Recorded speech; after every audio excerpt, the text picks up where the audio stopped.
Bonsoir. Bonsoir à tous. Bonsoir Alexandre. Bonsoir Bipan. Bienvenue à C'est Possible. Bienvenue sur Niki Radio. Alors je commence cette émission en vous posant une question, comme d'habitude. Combien de choses tu n'as pas faites cette semaine parce que tu t'es demandé ce que les gens allaient penser? Je parle de ce post que tu n'as pas publié, cette idée que tu n'as pas osé proposer. C'est peut-être cette tenue qui t'a fait de l'œil, pour laquelle tu as craqué, et puis tu n'as pas osé la mettre. C'est peut-être aussi cette conversation que tu as évitée, ce projet que tu ranges parce que tu t'es dit, les gens vont trouver ça bizarre. Chers amis, ce soir, on va parler de la peur du jugement. Alors, ce sera pas pour vous dire qu'il faut s'en foutre, parce que ce serait trop simple, même ce serait faux. Mais on va comprendre d'où elle vient, ce que ça vous fait vraiment, et comment on fait pour la faire passer de patron à une simple passagère dans notre vie. Donc, bonsoir à tous. Ma jolie Laurette, bonsoir. Je suis Augusta Lagos, je suis coach et je suis praticienne en programmation neurolinguistique. Ce soir, j'ai quelques soucis avec ma gorge, mais ça va aller. Alors, donc, ce soir, on va reprendre le volant et c'est possible. Donc, tout au long de notre émission, nous allons savoir qui sont les gens de qui vous avez vraiment souvent peur. Et la réponse va peut-être vous surprendre, parce que ce n'est pas toujours ceux à qui on pense.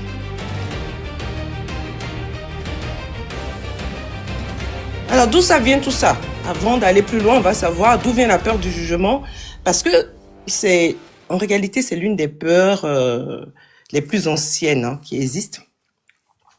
C'est pas une question de génération TikTok, c'est de la survie. Bonsoir Maison Émeraude, merci de nous rejoindre sur C'est Possible, sur Niki Radio. Ce soir, donc je disais qu'on parle de la peur du jugement. C'est une peur que la plupart des personnes connaissons, parce qu'elle vient de l'époque, comme j'aime dire à mes enfants, il y a longtemps, elle vient de l'époque préhistorique, du fait qu'être rejeté par le groupe, c'était synonyme de mourir. Mais ça, c'est pas juste des phrases en l'air, parce que à l'époque, quand vous êtes... Merci. Parce qu'à l'époque, quand vous êtes rejeté du groupe, ça veut dire se retrouver tout seul dans la savane, sans attribut, donc sans protection, et vous n'avez aucune chance, disons-le nous, de passer la nuit entre déjà tous les animaux sauvages qu'il y a, entre le fait aussi d'être exposé à d'autres tribus ennemies à côté, il n'y avait aucune chance. Donc le cerveau, il a fait quoi? Il a enregistré ça comme étant une menace vitale. Est-ce que ça vous parle? Comme une menace vitale, donc être jugé négativement et être exclu, c'est le même danger. C'est la même chose pour notre cerveau. Et ce programme-là, il continue à tourner. C'est le même programme quand vous hésitez à publier votre contenu sur les réseaux sociaux. C'est le cerveau qui vous dit, il y a danger, il allume, il se met en warning. Vous avez des feux rouges partout. Mais c'est pas parce que vous allez vraiment mourir. C'est parce que simplement votre cerveau, il fait pas la différence entre le fait d'être exclu du groupe à l'époque préhistorique, de la tribu préhistorique, et un commentaire négatif que quelqu'un va vous mettre sur Instagram, par exemple. Pour lui, c'est la même chose. Il les évalue de la même façon. Il est là, comme très souvent on le dit sur cette chaîne et dans cette émission, le cerveau, sa fonction, c'est de vous protéger. Mais malheureusement pour nous, il a quelques milliers d'années de retard sur la réalité actuelle qui a bien changé. Il sait plus que maintenant, les animaux, ils marchent plus, ils sont plus au centre-ville. Maintenant, on a des Carrefour Market, on a des immeubles, on a des ponts et tout ça. Le cerveau, lui, il sait pas tout ça. Il sait pas tout ça. Il continue à nous protéger comme contre les mammouths qui n'existent même plus aujourd'hui. Bonjour Jade, Jade officielle, bienvenue sur C'est possible. On parle donc de la peur du jugement. Et c'est là où quelqu'un peut me demander, ma coach, mais en fait, moi personnellement, si je veux l'expliquer, d'où peut provenir ma peur du danger? Bon, on n'est plus à cette époque de mammouth, mais c'est vrai, le cerveau l'a enregistré, mais est-ce que tu peux m'en dire plus? En PNL, on dit que chaque peur a une histoire.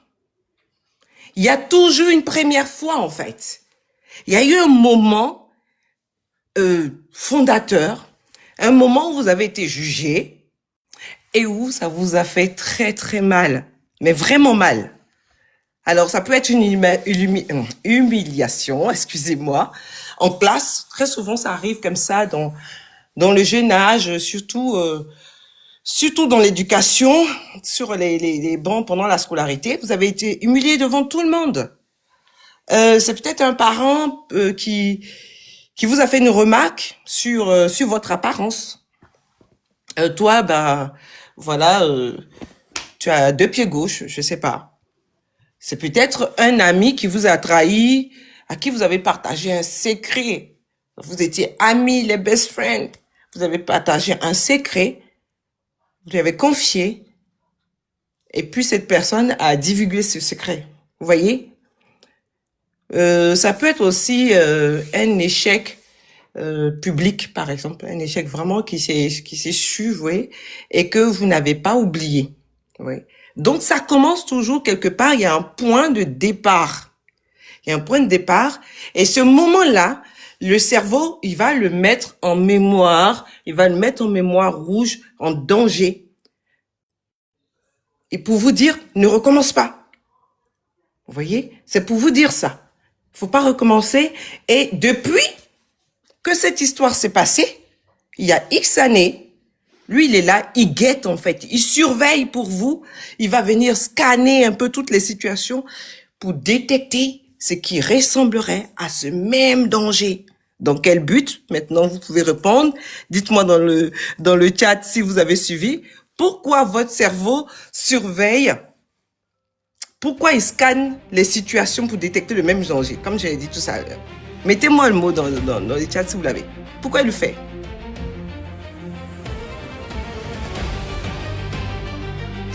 Pour vous protéger. Pour vous protéger. D'accord? Donc, en réalité, c'est pas la peur du jugement de manière générale, en fait, qui vous fait peur. En vérité, vous avez peur, en fait, de revivre cette douleur spécifique que vous avez déjà vécue. Voilà le problème. Donc, la peur du jugement, c'est une blessure qui essaie de se protéger.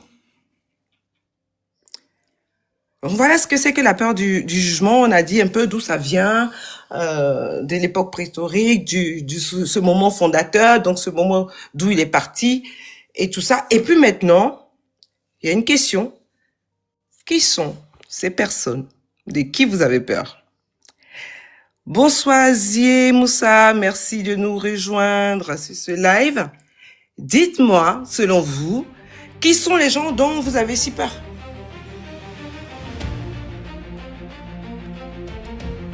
Souvent, ce sont des gens qui ne pensent même pas à vous. C'est incroyable, non? ce sont des gens qui ne pensent pas à vous vraiment. Et il y a des études, les études, elles sont là et elles sont unanimes là-dessus. On a tendance à surestimer, en fait, l'attention que les autres nous portent.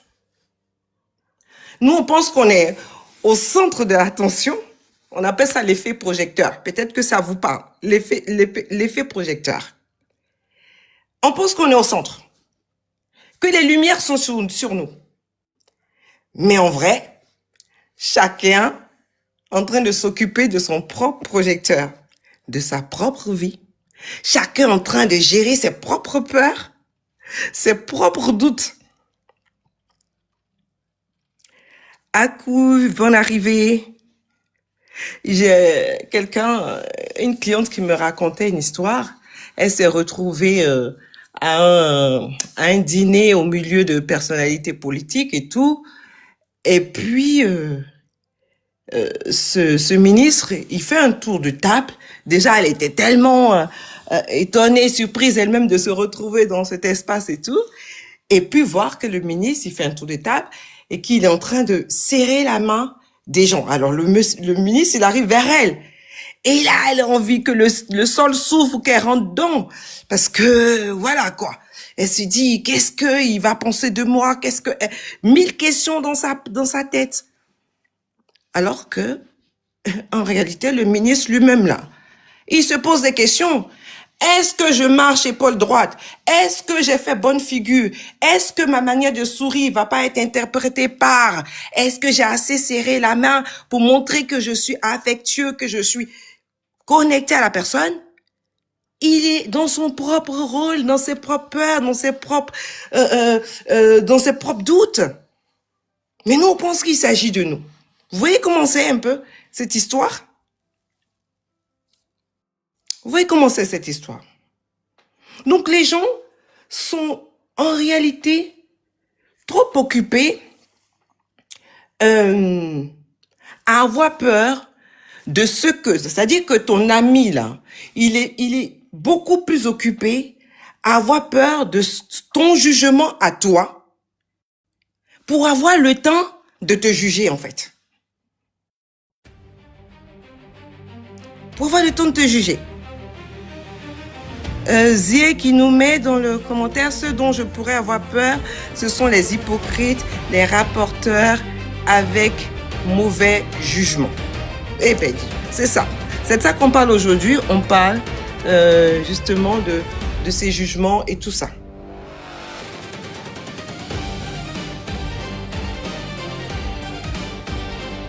Donc voilà. Est-ce que tu te souviens du moment où toi, tu as appris que le regard des autres pouvait faire mal? C'est à quel moment ça t'est venu? À quel moment, selon toi, tu t'es rendu compte que ça pouvait être dangereux pour toi, en fait? Que le regard des autres pouvait te blesser?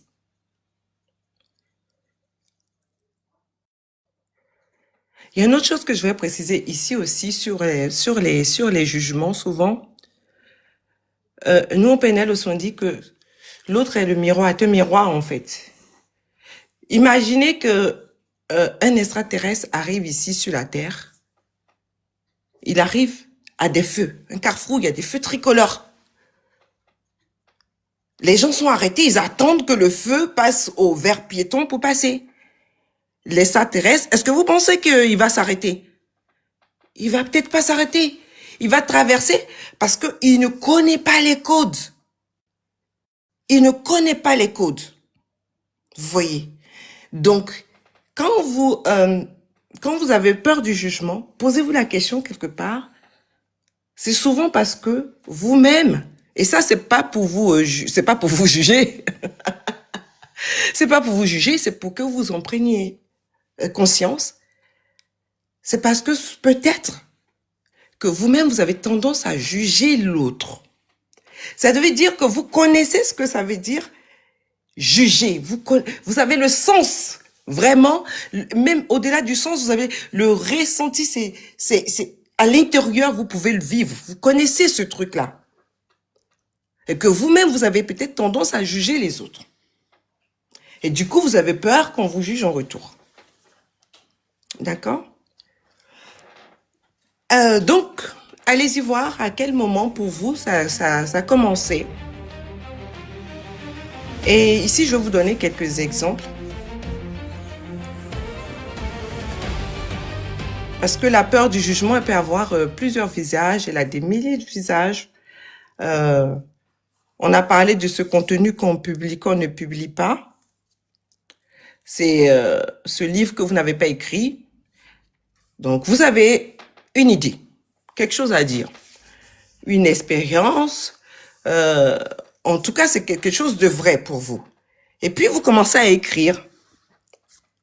Mais vous vous arrêtez parce que, voilà, 1000 questions arrivent en même temps derrière. Et si les gens trouvent ça nul? Et si on me critique? Maintenant, si personne ne réagit à ce que j'ai écrit. Voilà des questions comme ça qui viennent empoisonner le focus, votre focus. Vous étiez sur quelque chose et tout ça, ça arrive. Vous faites quoi? Vous le sauvegardez, c'est bon, ça passe en brouillon. Ou bien même des fois, hein, on va le supprimer, c'est bon. Ou on garde cette idée, puis on attend. Cher ami, laisse-moi te dire ici que chaque contenu, si on parle de contenu, non publié par peur du jugement, c'est une version de toi que le monde n'a pas pu rencontrer. Et en réalité, quelqu'un, quelque part, en avait besoin. Pensez. C'est parce que des gens ont publié leurs idées que ce monde avance. Donc, pensez. Ça peut être aussi l'offre qu'on ne propose pas. Donc, tu as ton business, ça peut être un service, un produit, tu as une compétence. Et puis, tu sais pertinemment que ça peut aider des gens. Tu le sais. Mais finalement, proposer, ça ressemble à s'exposer. Et s'exposer, c'est risquer d'être rejeté. Vous voyez, on revient au début. Et risquer d'être rejeté, c'est danger de mort. Donc, on attend. On attend que les gens viennent d'eux-mêmes. Ou peut-être que ça se sache, je sais pas, tout seul. Que aussi, souvent, j'entends ça aussi, c'est on attend le bon moment, le moment parfait. Alors que le moment, il ne sera jamais, jamais, jamais, jamais parfait. Ok? Le moment, il sera jamais parfait.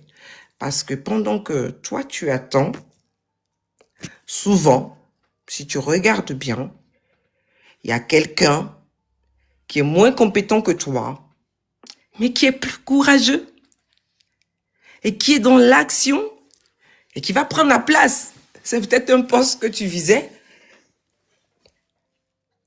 Et c'est la personne qui va prendre cette place-là. Donc, l'autre visage aussi que peut prendre la peur du jugement, en fait, c'est la vie, en fait, qu'on ne va pas vivre. On parlait de la tenue qu'on n'ose pas mettre. Ça peut être un voyage qu'on ne peut pas faire tout seul. Parce qu'on s'est dit, les gens vont trouver ça bizarre. C'est qui? Pourquoi elle voyage seule? Bon.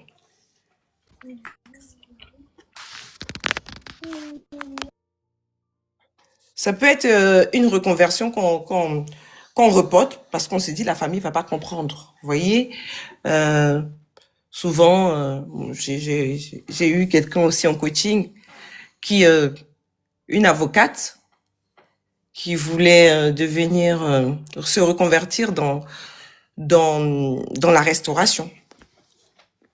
Mais elle était avec toutes ces questions, tous ces questionnements depuis près de 5 ans. La famille ne comprendra pas.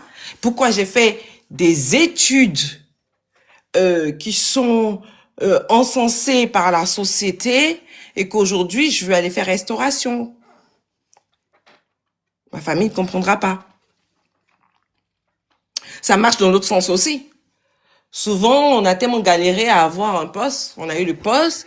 OK, ça nourrit la famille. On a ce qu'il faut. Enfin, on est maintenant à l'abri des besoins, des premiers besoins.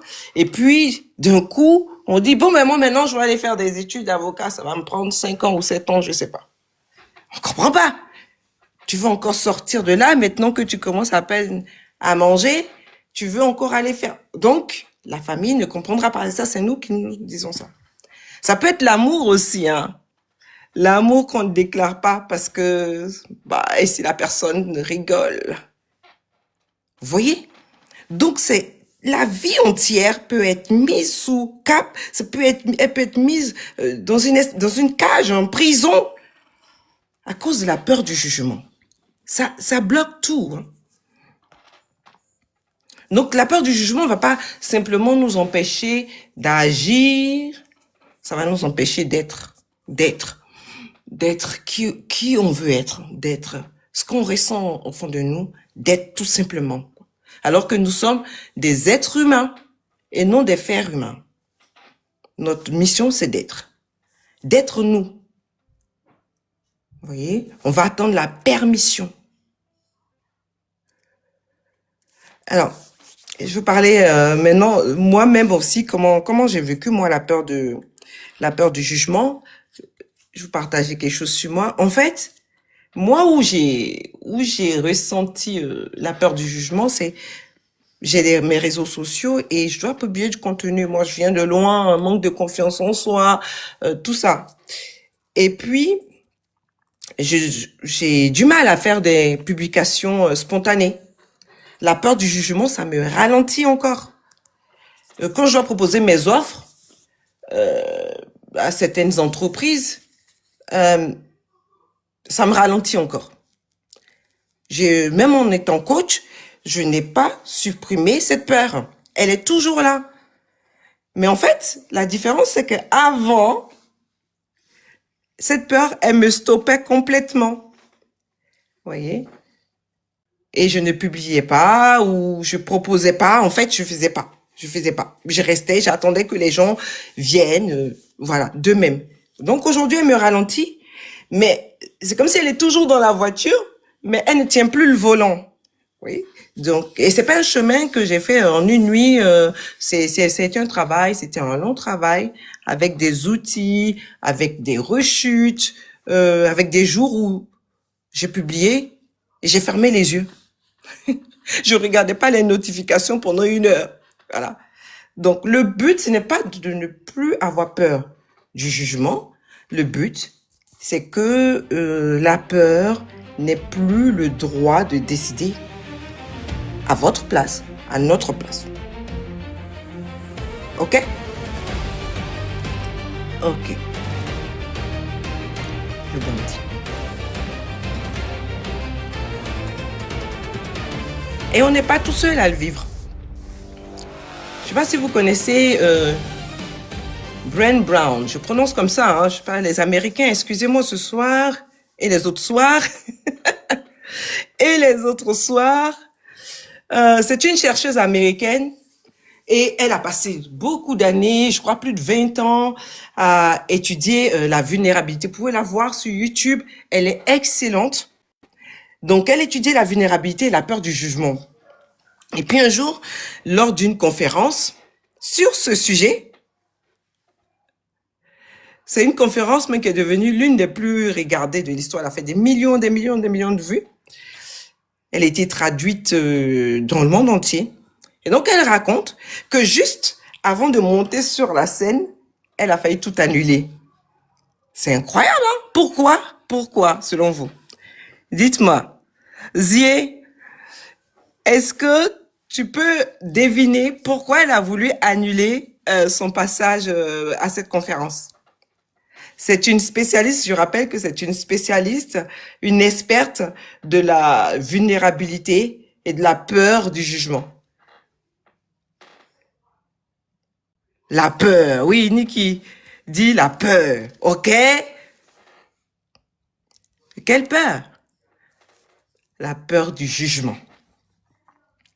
C'est-à-dire la chercheuse spécialiste de la peur du jugement qui se retrouve bloquée parce qu'elle a peur du jugement. Et elle dit ceci, je vais vous lire. Elle dit, la vulnérabilité, c'est avoir le courage de se montrer quand on ne peut pas contrôler le résultat. C'est ça, Zé. La peur du jugement. quand on ne peut pas contrôler le résultat. La peur du jugement ne disparaît pas. On apprend à avancer avec elle. Vous voyez? On aurait dit que elle devrait pas en souffrir, c'est pas possible. Ça me fait penser aussi à Napoléon Hill dans son livre Dialogue avec le diable, je crois que ça s'appelle, où lui, il donne des stratégies de succès, alors qu'à un moment donné, il était au fond du trou. Et donc, on aurait dit, mais toi-même, ta vie t'es pas successful. Et c'est toi qui parles des stratégies de succès. Vous voyez? Ça fait un peu, on a l'impression que ça va pas ensemble. Moi, ce qui m'a donné, ça m'a donné quand même la force de voir ce genre de situations. Je sais pas si vous connaissiez aussi, il y a une influenceuse, je sais pas si je peux le dire influenceuse en tout cas, elle s'appelle Chloé Bloom. Elle a des millions de followers. C'est une coach, pardon. C'est une coach. Et Chloé Bloom, moi j'assistais à une conférence des entrepreneurs et elle devait prendre la parole. Alors Chloé Bloom, elle arrive, enfin elle a eu du mal à monter sur scène. Et puis celui qui est l'organisateur de la rencontre, il installe 2 chaises et ça se transforme en fait en interview. Et il explique que Chloé, au moment de monter sur scène, elle a eu peur. Elle a appelé, elle lui a dit « Ah, je ne vais pas pouvoir y aller. » Et, il lui a proposé, en fait, elle lui a dit « Par contre, si je ne peux pas y aller tout seul, hein, j'ai besoin que tu m'aides. » Donc, ils ont transformé ça en interview. Donc, ça l'a pas empêché d'y aller. Elle a trouvé la solution pour quand même venir. Mais en fait, moi, ça m'a marqué, en fait. Ça m'a marqué parce que je me suis dit, ah ouais, même des gens qui font ça depuis longtemps, même des gens qui ont des millions de followers, ils arrivent encore à ressentir ça. Oui. Donc, mais, ils abandonnent pas. Ils se laissent pas guider. C'est pas la peur qui décide à leur place. Ils trouvent des solutions pour y aller. On a un artiste très très connu aussi du rap mondial, c'est Eminem. Je sais pas si c'est une époque, si tout le monde connaît. Normalement oui. Tellement il a vendu d'albums. Et dans plusieurs interviews, Eminem il raconte que il a failli arrêter pendant des périodes entières. Hein. Il y a eu des périodes entières où il a voulu arrêter. Pas parce que il manque de talent, on connaît Eminem, mais parce qu'il avait peur, en fait, de ne plus être à la hauteur de ce que les gens attendaient de lui et donc du coup de tous les commentaires que les gens feraient sur les disques qu'il allait produire à la suite. Vous voyez? Et il dit, non seulement il avait peur de ces critiques-là, mais il dit, il y a quelque chose qui est encore plus dur. C'est pas les critiques, mais c'est encore la voix qui est dans sa tête et qui lui dit que les critiques là, elles ont raison. Vous voyez, ça c'est double, c'est péniblement, c'est doublement pénible en fait. Donc on a peur des critiques, mais il y a une voix encore dans la tête qui dit que les critiques ont raison. Donc vous voyez que ce soit Brent Brown, que ce soit Eminem, que ce soit moi-même Augusta Lagos, la peur du jugement, elle ne choisit pas son monde, en fait, elle va s'installer partout où il y a quelqu'un qui a quelque chose de vrai à partager, en fait. Est-ce que quelqu'un ici veut partager quelque chose, veut prendre la parole? Les micros sont ouverts. Hein. Si quelqu'un a quelque chose à dire à ces sujets.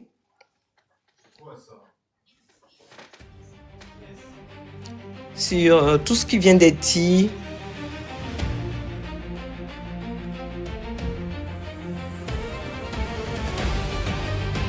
Ouais, ça peut être, c'est pas forcément, je peux pas. En fait, le truc, c'est que je peux pas dire ce qu'elle a ressenti. Ça peut être la peur du jugement, ça peut être, et comme la peur du jugement derrière, c'est le rejet. Moi, je dirais vraiment, c'est plus du rejet directement, en fait.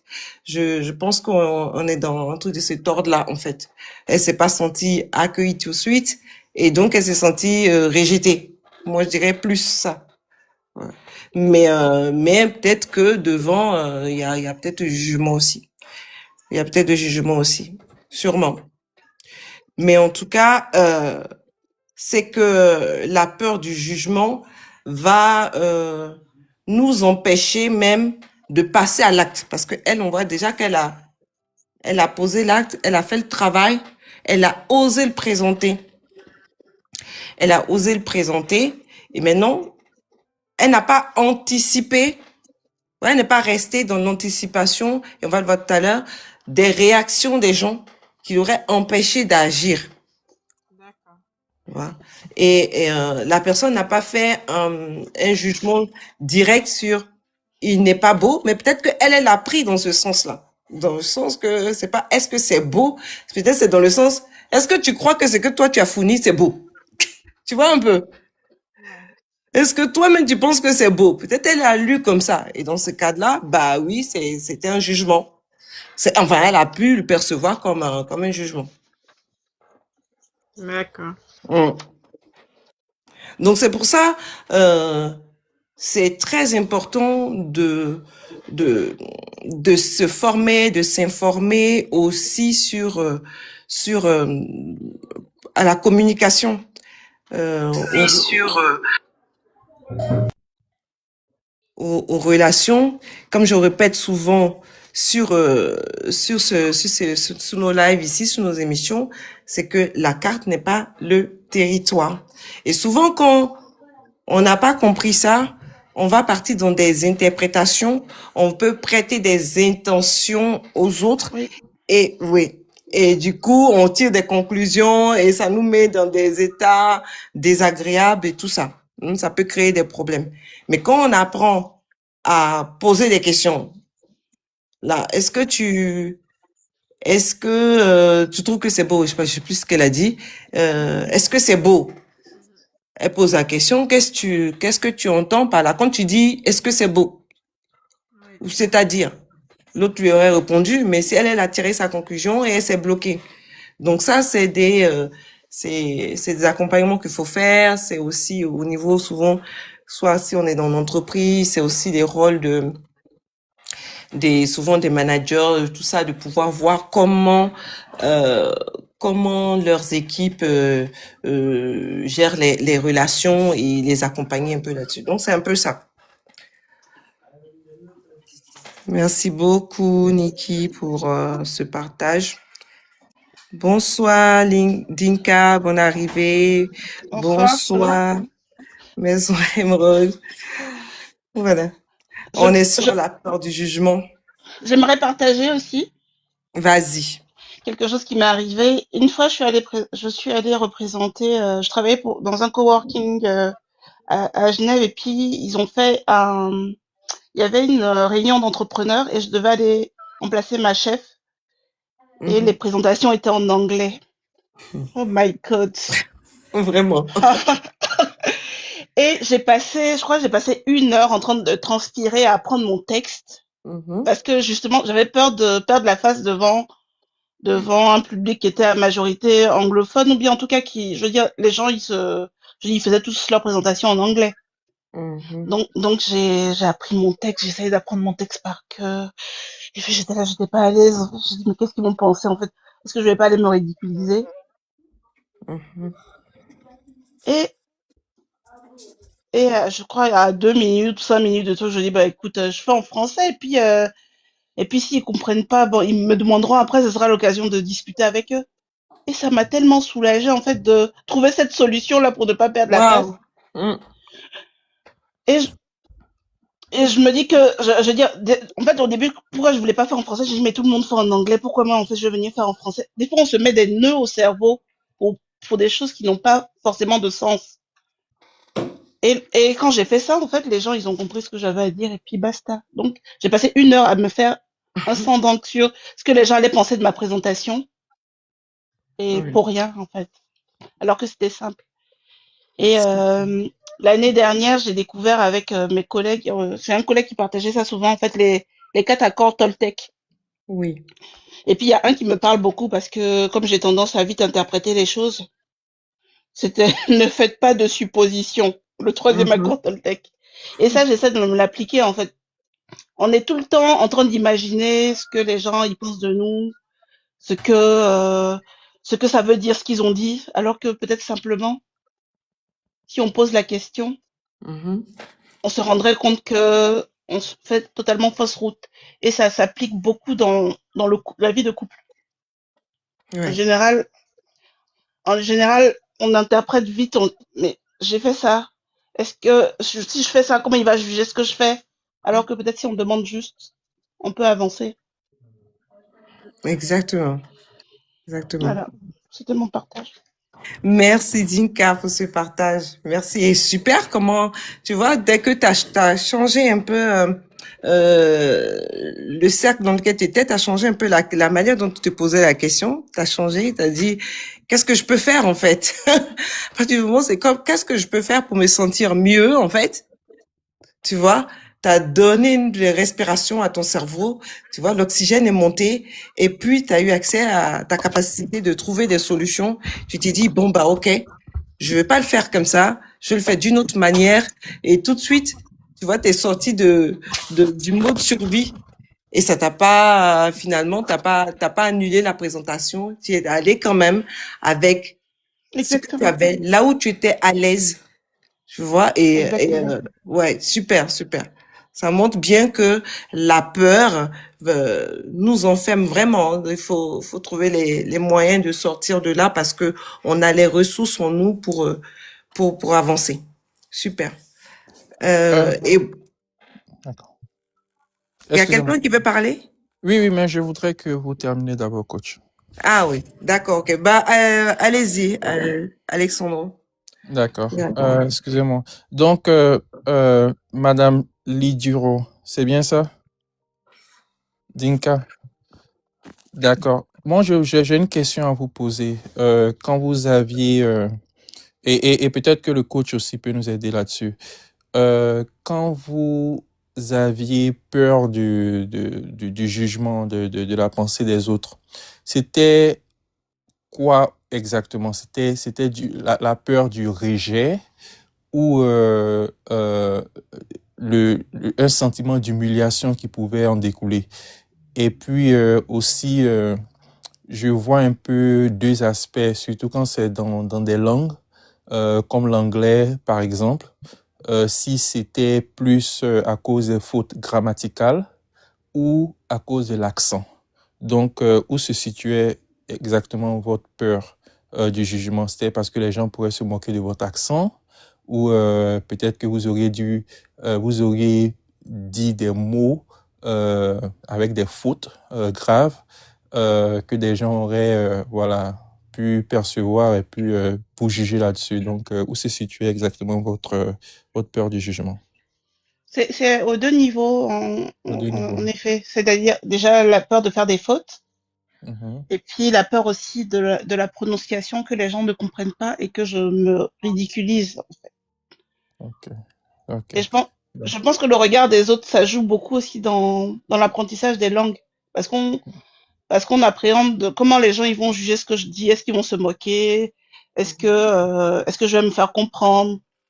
Et puis D'accord. finalement, on n'ose Voilà, on n'ose pas pas à cause de... Voilà, pratiquer la langue, quoi. voilà, je vois. D'accord, y a pas de problème. C'est un peu pour voir un peu à quel niveau ça se situait parce que on a vécu certaines choses, pas forcément en anglais, mais dans d'autres, à d'autres niveaux aussi. Merci. Ouais, super. Donc, en sachant vraiment, au vu de ce que vous avez dit, merci Alessandro pour la question. Du coup, ça nous a permis de creuser un peu plus. Mais ce que ça révèle ici du très fondamental, c'est que l'être humain a besoin, c'est vital pour nous d'être accepté par les autres, d'être accepté par les autres. Et ça rejoint cette histoire que le cerveau va détecter que c'est un danger de mort si jamais les autres ne nous acceptent pas, si les autres ne nous reconnaissent pas comme étant pareils qu'eux. Donc, en l'occurrence, si je parle mal la langue, je suis pas pareil que les autres qui parlent bien. Donc, ils peuvent me mettre à l'écart. S'ils me mettent à l'écart, ben, je suis livré aux animaux féroces. Je suis en danger de mort. D'accord? Donc, cette peur qui va arriver ici aussi. Voilà. Et, donc, je vais continuer là-dessus. Nous en étions, je crois. Mais coach, excusez-moi de d'interrompre un peu. Je sais pas si peut-être à un moment donné, j'ai pas suivi, comme je bougeais un peu. Mais est-ce qu'on a parlé un peu de cette citation de Jean-Paul Sartre? Parce que c'est comme si le sujet se rapportait un peu à sa citation. L'enfer, c'est les autres. C'est bien ça, non? On n'a pas mentionné Jean-Paul Ah, ok, Sartre d'accord. ce soir, comme quoi l'enfer c'est les autres. Mais c'est bien Ça ça, peut au fait, être. non? C'était le jugement des... Alors après on peut Ok. l'interpréter, voilà, c'est une citation très philosophique. On peut le voir sous plusieurs angles. Effectivement, si on se dit que effectivement les autres vont nous juger et que du coup ça nous met dans des situations comme on l'a vu là, comme on devient prisonnier de ça, effectivement, on peut le dire, mais est-ce que nous, en tant qu'êtres humains, on a le pouvoir sur sur nos propres pensées?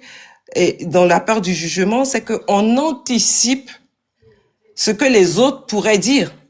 Donc, on a un juge interne. Donc, l'enfer même commence à l'intérieur de nous. Vous voyez? Donc, quelque part, d'un côté, si on veut tout remettre sur les autres, il n'y a pas un moment où on prend un peu aussi la responsabilité de ce qui se passe en nous, sur ce qu'on pourrait maîtriser, si ce qui est vrai ou si c'est ou ce qui est de l'ordre de l'imaginaire au final. Dans la situation de la peur du jugement, c'est ça qui se passe en fait. C'est j'imagine que les autres vont le faire. Ils sont pas encore, c'est moi qui les transforme en enfer là, pour l'instant. Mais ça veut pas dire que dans la réalité ils sont des enfers. C'est moi qui les vois comme étant en enfer. Mais souvent, Oui. ça peut être basé sur des faits vécus et Oui, des oui, actions à répétition. effectivement. Voilà, donc Effectivement, je l'ai dit au l'anticipation vient de début. là. Ah, Oui, d'accord. oui, oui, je l'ai dit au début. Je l'ai dit au début, effectivement, il y a toujours un départ aux peurs. Hein. Elles ont tout un fondement. Tout un fondement, et la plupart du temps, ça vient dans l'enfance, en fait.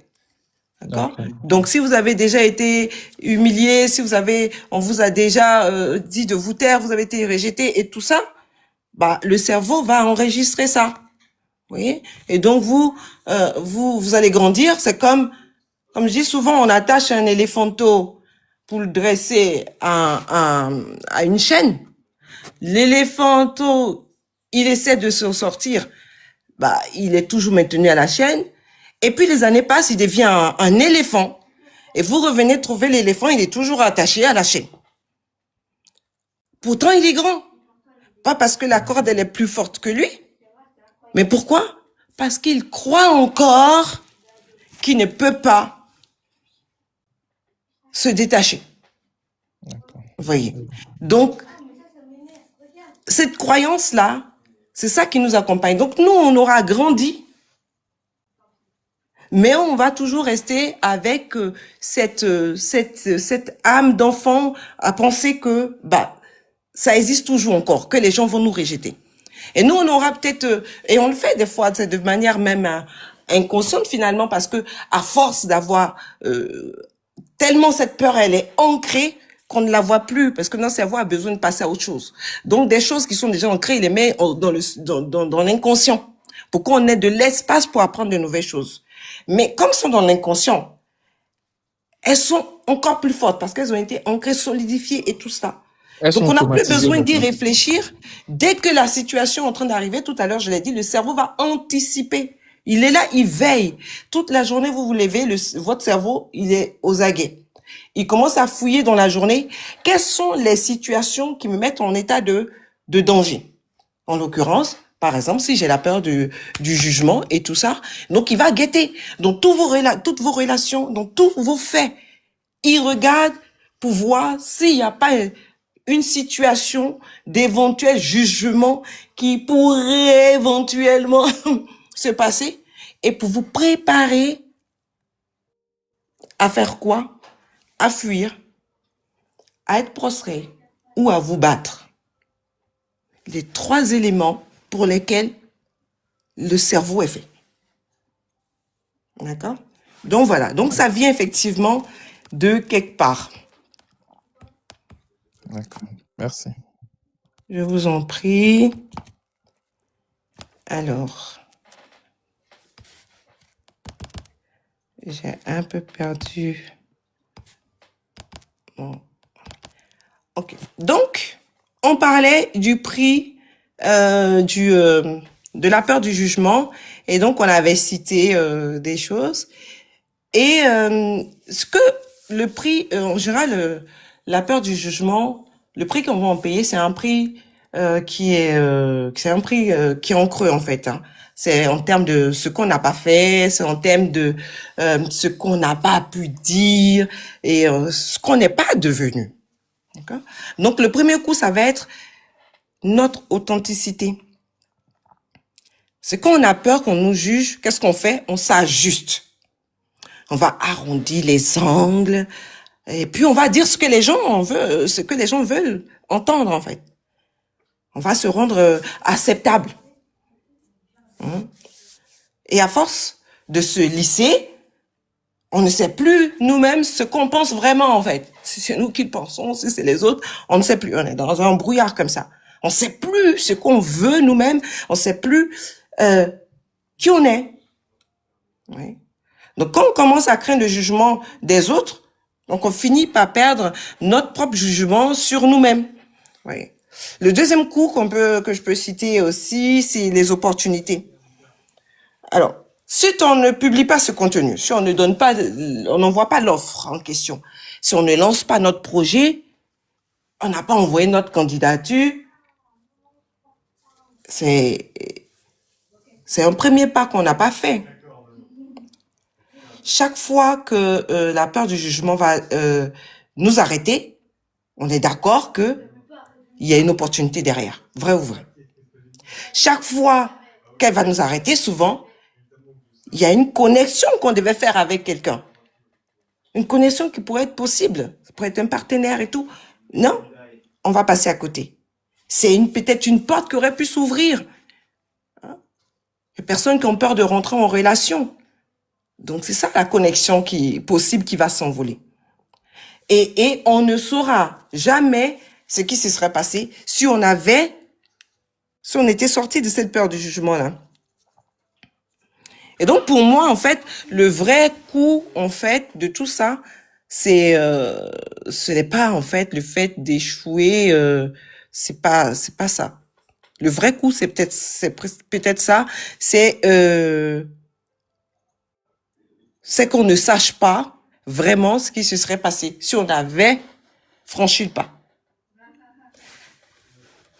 Donc, je vais vous demander de réfléchir à vous-même sur la chose ce que vous n'avez pas fait cette année.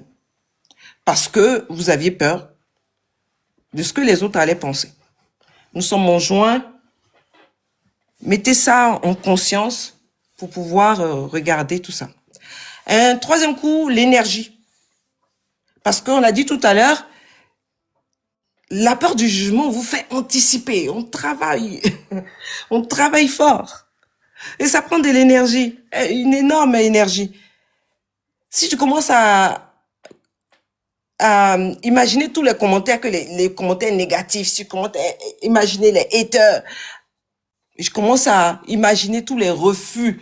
Je vais aller demander à telle banque qui vont peut-être me refuser. Je commence à imaginer tout ça.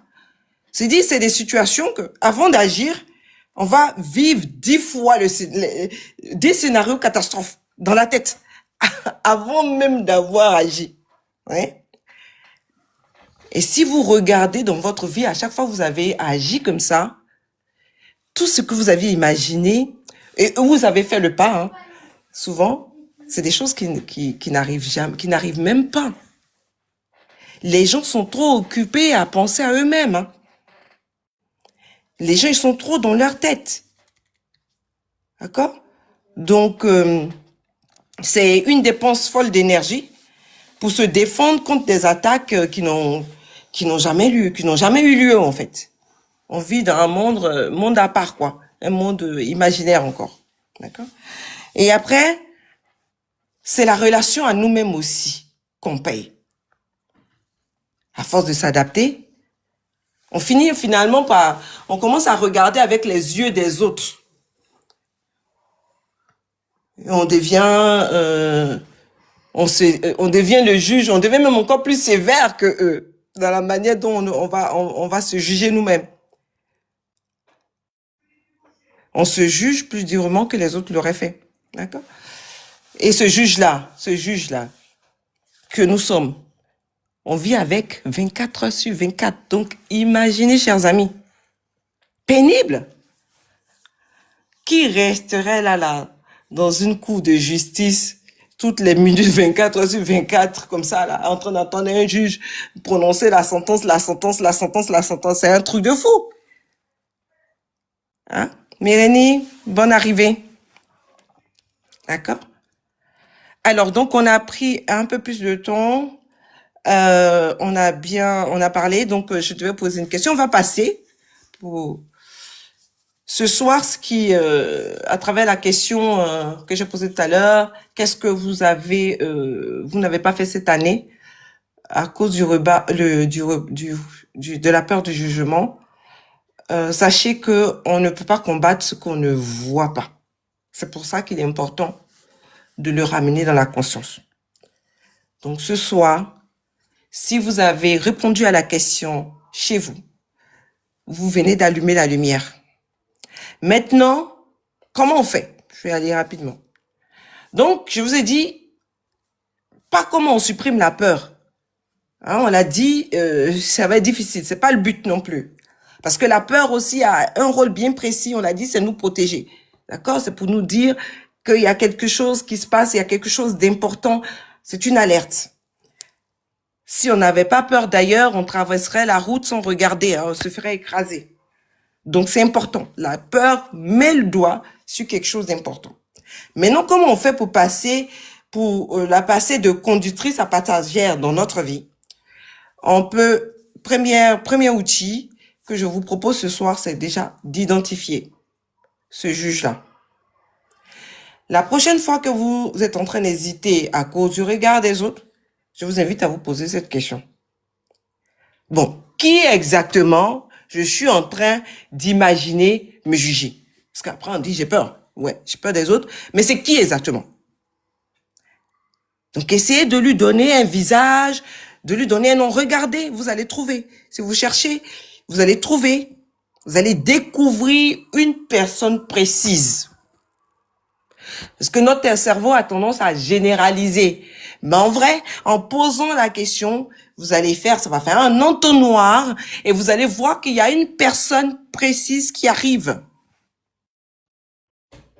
D'accord? Ça peut être une personne, ça peut être un groupe. Et si vous regardez bien, vous allez voir que, en vrai, la vie de cette personne-là, logiquement, ça ne devait même pas avoir de pouvoir sur vos décisions. Vous regardez bien. Vous allez voir. Parfois, ça peut être un ex. C'est parfois quelqu'un que vous n'avez pas vu depuis 10 ans. Oui.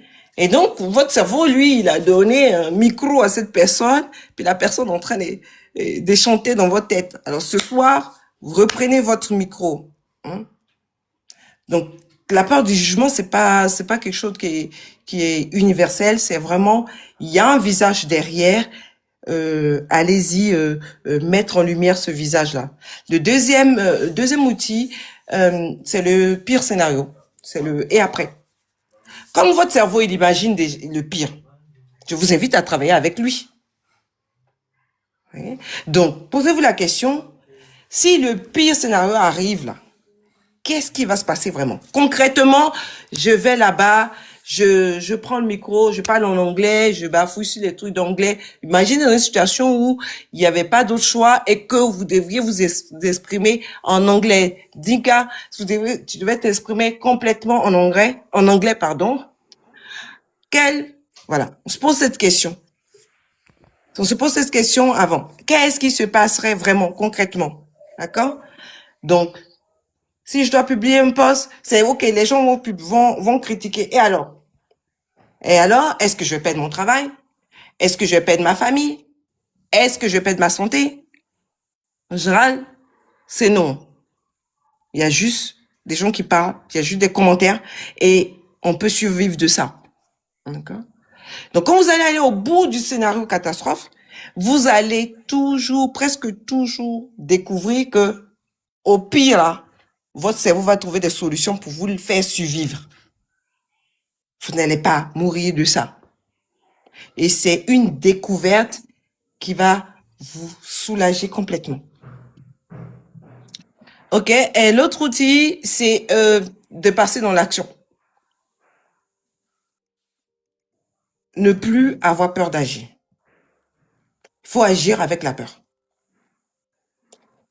Proposez vos offres avec la peur. Prenez le micro avec la peur. Allez voir le banquier même si vous avez peur. C'est-à-dire, la peur est là, je vais avec la peur.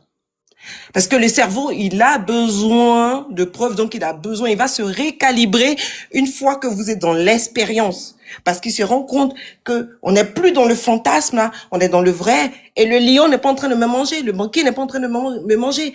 Et il va se détendre, il va quitter cette position de survie. Donc, allez-y avec la peur. C'est ce que je fais, moi. Je fais avec la peur. Je vois qu'en face, les gens sont pas là ils sont pas en train de me manger. En tout cas, je suis encore sur mes deux pieds, je vis encore. D'accord? Et moi, pour les publications, ce que j'ai fait, ma technique, c'était quoi?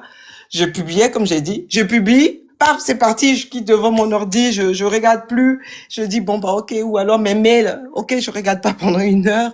C'est ma méthode, elle n'est pas parfaite, mais au moins ça marche.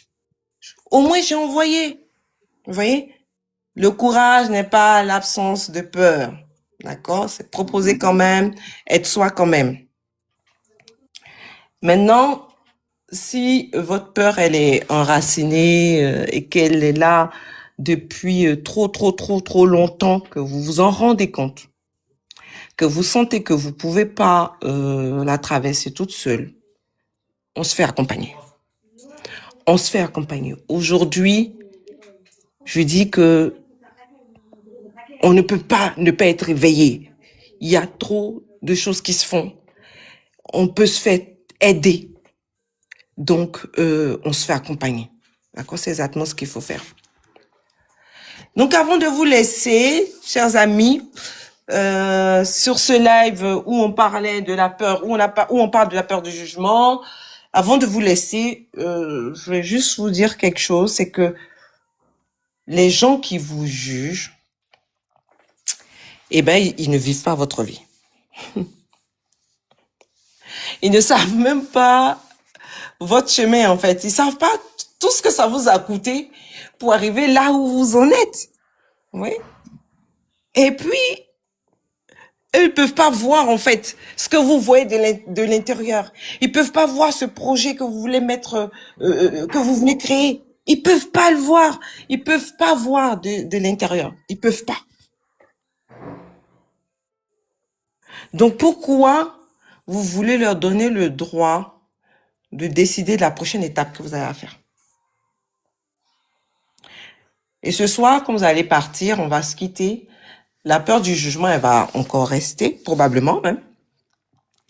Mais vous aurez appris quelque chose, j'espère, c'est qu'elle n'a pas à conduire. Cher ami, je sais pas, 20h33, c'est possible. Ça se termine. Si vous avez quelque chose à ajouter, si je peux faire un tour de micro, Vous avez des phrases, quelque chose à dire avant qu'on ferme complètement? Je vous laisse la parole. Est-ce qu'Alessandro a quelque chose, Alessandro a quelque chose à rajouter? Maison Émeraude? Ah, ouais. Bon, ben voilà. J'ai été très heureuse d'être en votre compagnie. Merci pour votre participation. J'espère que cette émission vous a apporté des clés, des petits tips pour commencer à avancer dans vos projets et à aller mettre la peur du jugement de côté, avancer dans votre voie. C'est possible. On se retrouve dimanche prochain. C'est un sujet aussi, quelque chose de fondamental, c'est dire non. Pourquoi c'est difficile de dire non? Ce que ça révèle sur nous et comment on change tout ça quand on apprend à le faire vraiment.